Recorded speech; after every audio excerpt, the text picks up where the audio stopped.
అమరావతి పునఃప్రారంభ కార్యక్రమానికి ప్రధాని మంత్రి నరేంద్ర మోడీ ముఖ్య అతిథిగా వచ్చారు. తిరువనంతపురం నుంచి ప్రత్యేక విమానంలో గన్నవరం చేరుకున్న ఆయనకు AP assembly speaker, deputy speaker తో పాటు మంత్రులు స్వాగతం పలికారు. అక్కడి నుంచి మోడీ హెలికాప్టర్లో వెలగపూడిలో ఏర్పాటు చేసిన హెలిప్యాడ్ వద్దకు చేరుకున్నారు. అక్కడ ఆయనకు CM Chandrababu, deputy CM Pawan Kalyan సాదర స్వాగతం పలికారు. అనంతరం హెలిప్యాడ్ నుంచి ప్రధాని రోడ్డు మార్గంలో వేదిక వద్దకు చేరుకున్నారు. ఈ సందర్భంగా ఆయనకు ధర్మవరం శాలువా కప్పి చంద్రబాబు సన్మానించారు. అనంతరం పవన్ తో కలిసి ప్రత్యేక జ్ఞాపికను అందజేశారు. అనంతరం పవన్ ప్రసంగిస్తూ మోడీ మరో పేరు రివీల్ చేశారు. అవును, అమరావతి పునః నిర్మాణ కార్యక్రమానికి ముఖ్య అతిథిగా వచ్చిన మోడీ గురించి AP deputy CM Pawan Kalyan ఆసక్తికర వ్యాఖ్యలు చేశారు.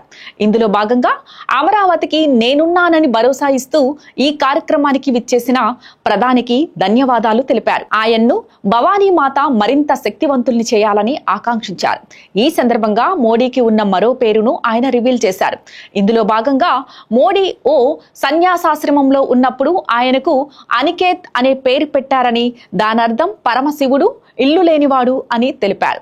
మన ప్రధాని మోడీ కుటుంబం లేనివాడని, అయితే 140 కోట్ల మంది ప్రజానికాన్ని తన కుటుంబ సభ్యులుగా భావించి ముందుకు సాగుతున్నారని అన్నారు.